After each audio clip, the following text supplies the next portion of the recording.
Hello everyone and welcome back to another lesson video. Um, Today it is April 15th, 4:15.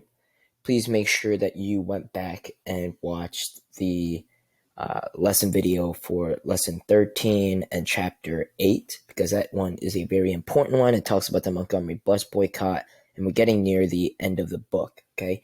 We're going to finish this book out by I want to say next week. So please make sure that you are keeping up with the lesson videos and the reading videos, okay? So we're almost done. We only have this chapter, chapter 9, and chapter 10 to go. And that is the end of the book, right? Time is flying by.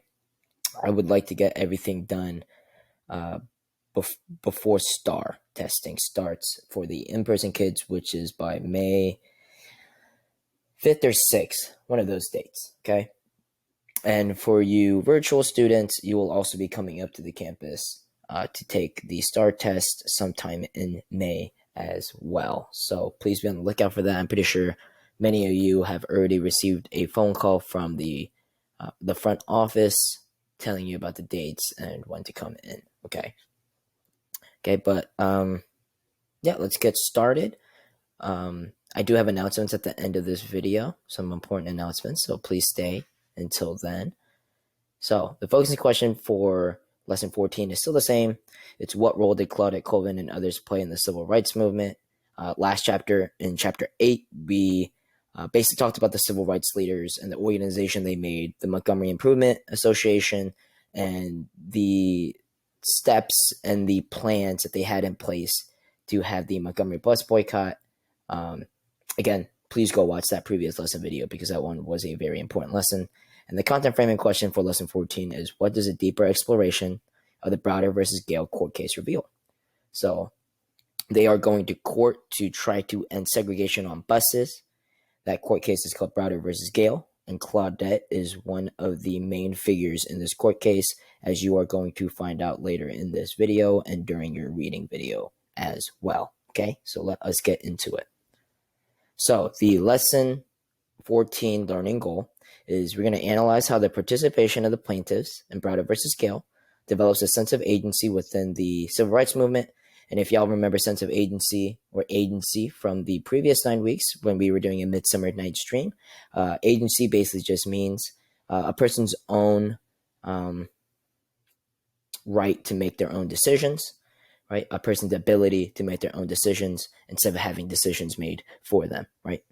And then for your work time, you're going to write 2 to 3 sentences explaining how the plaintiff's responses to Neve's questioning did or did not show a sense of agency. I think I may change that question for your discussion post. So again, stay to the end of the video or just click on that discussion assignment that pops up on the course homepage as well, okay? So last lesson video, I talked about there were 2 reasons that the civil rights leaders and the Montgomery Improvement Association decided to take this case to court and sue the city. One of the reasons was Brown versus Board of Education, where they argued that if schools are open and desegregated, where segregation is illegal in schools, right? Why is segregation still allowed on buses, right? And the second argument that they're making is that segregation on buses is infringing or unconstitutional because of the 14th Amendment. So this is a short little background video of the 14th Amendment, or any amendments really. It's a really cool Netflix trailer.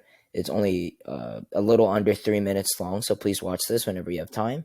I will also upload this to your folder for today, which is the 415 folder.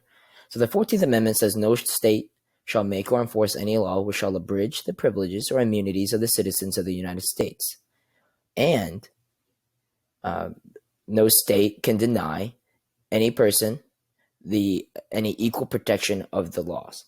So the 14th Amendment is basically saying that no state or law can take away your privileges, your freedoms, your rights as a U.S. citizen, and that everyone as a U.S. citizen deserves equal protection under the laws of this country, right?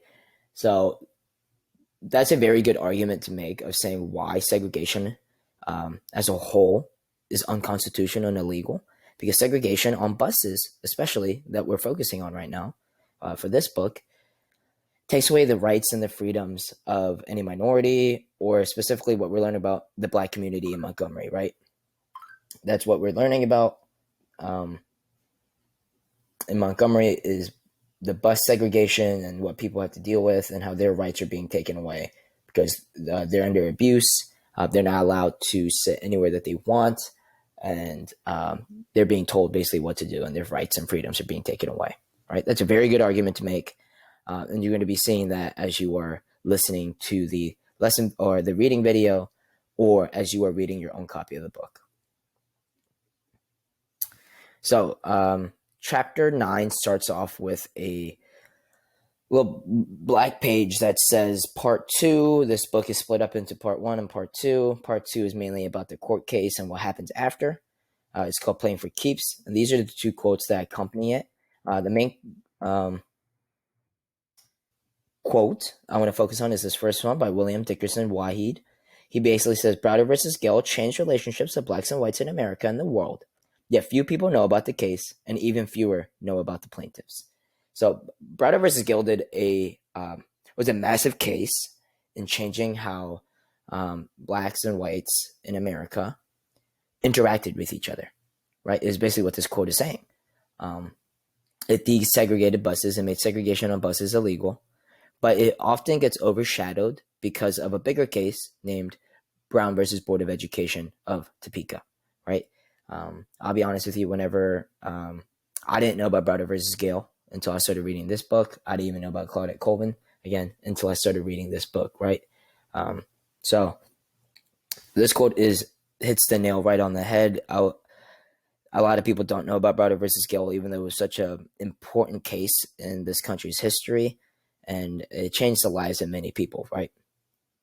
So very important quote to know. So let us just get right into Chapter 9. As always, here are the reading videos and the companies are questioning it or accompanying it. I will be, I think, choosing one of these questions to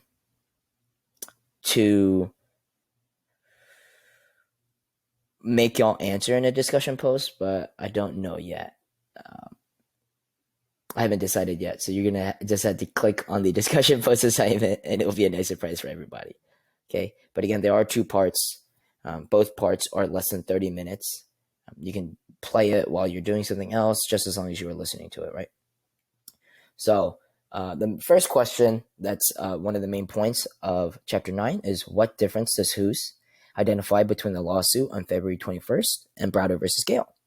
So before we get into the court case, there is a significant event that happens on February 21st, which is the city of Montgomery decides to illegally arrest 100 leaders of the Montgomery Improvement Association, right? And they do this illegally. They have no grounds to arrest them. But a lot of what the city of Montgomery have been doing has been illegal, right? So they decide to arrest 100 leaders. And some of the biggest names that get arrested are Martin Luther King Jr., Rosa Parks, Fred Gray, Joanne Robinson, and Edie Nixon, right? And they're basically saying, they say that the people that got arrested are very proud and happy to have been arrested because they know that what they're doing with the boycott is working. It's getting under the skin of the city and that the people are starting to take notice. They even say that if you weren't one of the few or one of the 100 that got arrested, you felt a little bit upset and insulted by it, right? People wanted to get arrested on this one. And the difference between this arrest on February 21st and Browder versus Gale is that the city is the one attacking the MIA leaders and the civil rights leaders on February 21st, right? But in Browder versus Gale, it's the MIA and the civil rights leaders and the Black community finally on the offensive and on the attack, right? This is the first time that they are suing the city, and this is the first time that they are challenging these laws of segregation as the plaintiffs, right? They have been the defendants this entire time. They have been on the defense this entire time. They've been reacting to what the city has done to them, but now the city has to react to what they've done, right? It's a very big moment for them. Then moving on to number 2, it says, how does Hoos describe the black citizens' attitude toward the trial? How does the setting, a federal courthouse, of the lawsuit contribute to this attitude? So in appeals process, they started off, you usually go from a city level to a state level to federal, then Supreme Court. Whenever they sue the city, they go immediately to a federal courthouse because they are challenging the U.S. Constitution, or they're challenging an institution of society, segregation, by using the U.S. Constitution. So it goes to a federal courthouse. And when it's the time of the trial, a lot of the citizens, specifically the black citizens, attend the trial, and they feel hopeful. They feel confident. They feel happy. Okay? And why they feel hopeful is they think they can win. They finally feel like this is their time to win and get rid of segregation on buses. They feel protected by the federal courthouse. Okay? They feel comfortable there. And why they feel comfortable at a federal courthouse is that because the federal courthouse has always protected them in the past. Or not always, but for the majority of the time, they have been protected in the past in a federal courthouse. In the city and the state courthouse, that's not the case, right? But in a federal courthouse, it is. Because in the past, they got a major win during the trial, or during the case of Brown versus Board of Education at Topeka, that says that the segregation of schools is illegal and that any race should be able to attend any school. That was a major, major win for people of color, right? So they're saying we've already gotten a win before at a federal courthouse. We know what that feels like. And they think that they could get a win again. Okay? That's why they feel protected at a federal courthouse. It makes sense. Okay? They've felt a win there before. They feel like they could get another win again. Okay? Moving on to number 3, it's basically just talking about how you would paraphrase the quoted section of the 14th Amendment. I basically paraphrase it myself. How I would paraphrase the 14th Amendment is by saying that the laws or any state or laws cannot take away your rights or freedoms as a citizen of the United States, and you deserve equal treatment under the laws as a United States citizen.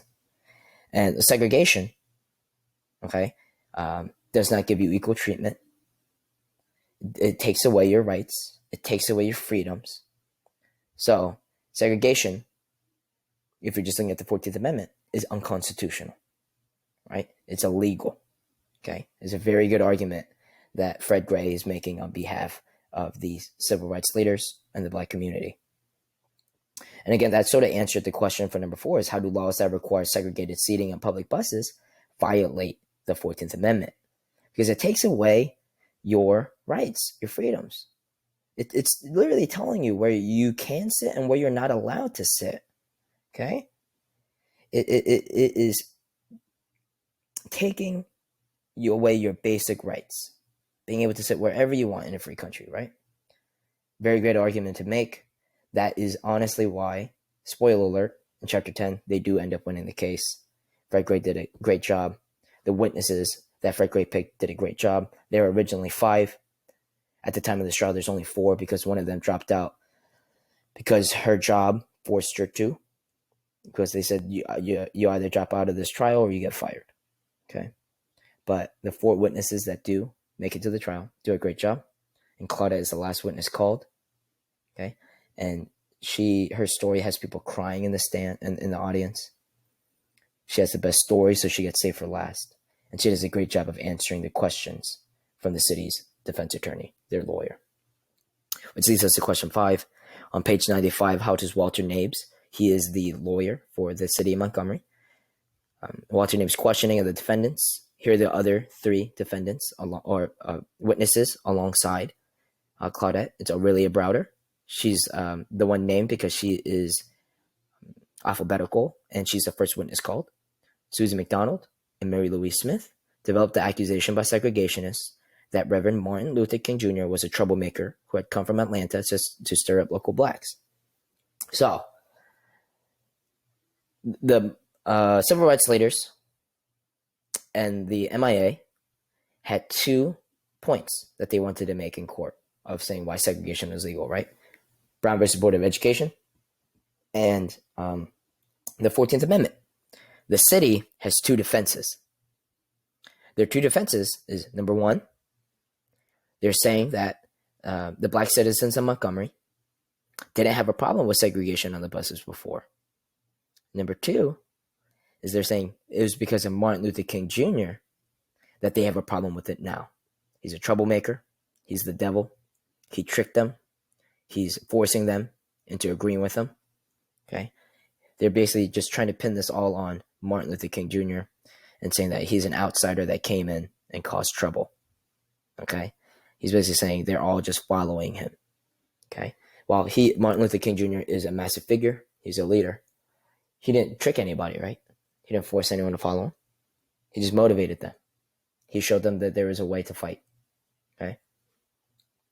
So those are the two defenses. And the lawyer, Walter Knabe, actually tries tricking, or not tricking, but getting the four witnesses to try to admit that it was all Martin Luther King Jr.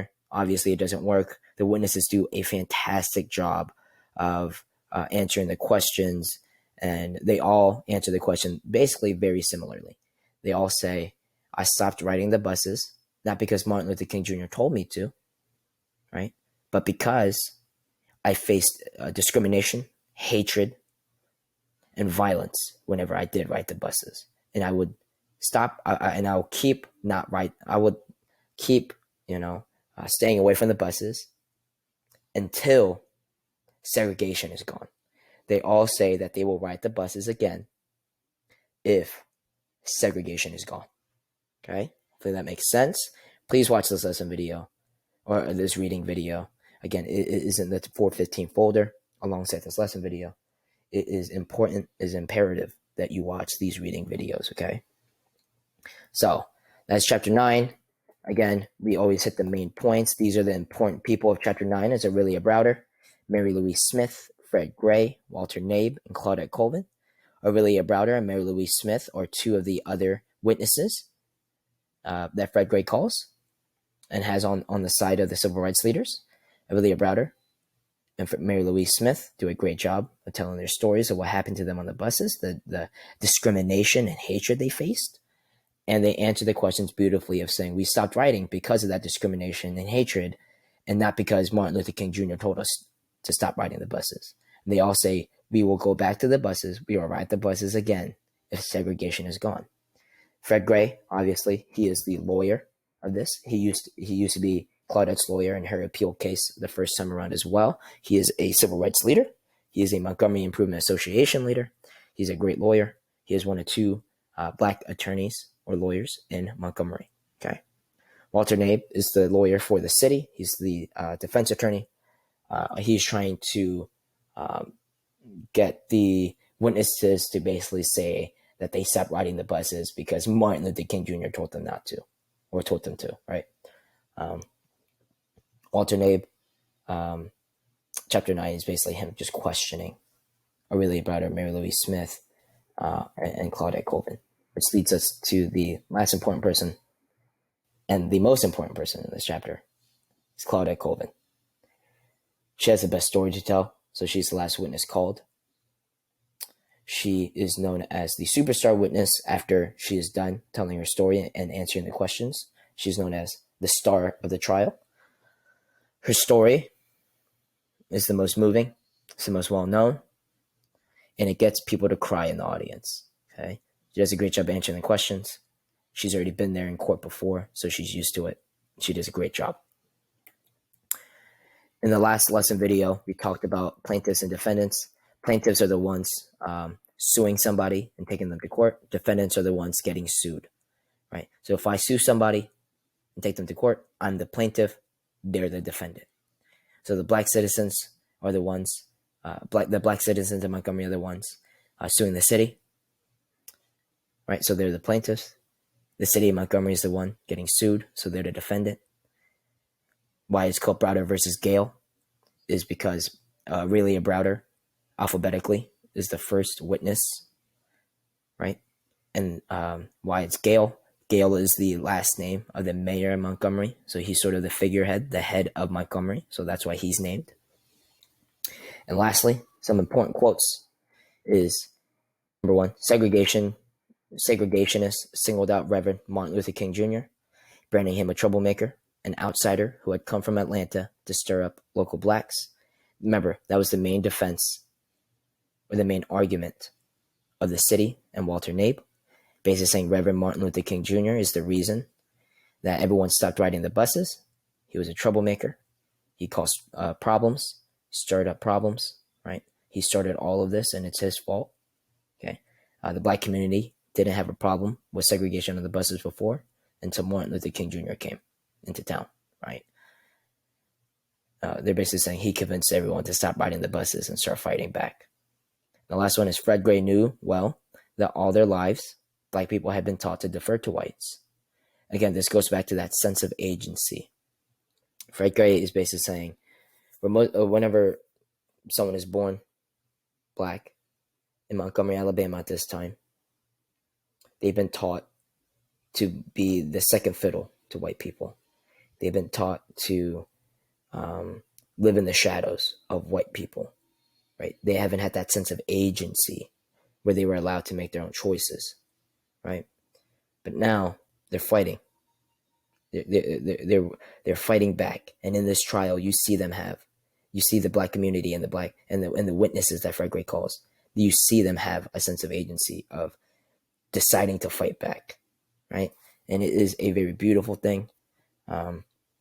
Please watch this reading video because chapter 9 is such a beautiful chapter in all of this of the black community coming together and fighting back against the racial hatred, the racial institution of segregation, right? They're basically saying enough is enough, and it is such a beautiful and moving and touching story. And if anything you take out of this book, anything that you learn from this book is that people struggled. People are still struggling now, right? While segregation is gone as a legal thing, segregation socially still exists, where a lot of schools are segregated, right? Communities are still segregated, where you can see it clearly, where a white neighborhood has more resources and stores and things like that than a neighborhood filled with people of color, with minorities, right? And you still see things like that, right? Racism still exists, right? So I just want you to know how much people have struggled, how much people have fought to get to where we are now, and how much work we still need to do, okay? The civil rights movement is a story of a lot of pain, a lot of suffering, but a story of hope, right? A story of courage, a story of perseverance, a story of bravery, okay? On the course homepage, there's a study guide, and on it are a lot of background videos of the civil rights movement's life during the 1950s. Right? I would love for y'all to just watch those videos and learn exactly what people have gone through. Why life it is the way it is now is because of the people that fought back then, right? But enough of me monologuing. That is basically it for chapter 9. We only have one more chapter to go, chapter 10. Hopefully y'all like this book so far. I definitely like this book more than All Quiet on the Western Front and A Midsummer's Night's Dream. I will be uploading another discussion post. There is still the 3-week assessment that a lot of you still have not done yet. Okay, so please make sure you do that. But other than that, that is it. As always, if you have any questions, email me or message me on Schoology. But yeah, that's it. I'll see you here for the next lesson video. Bye.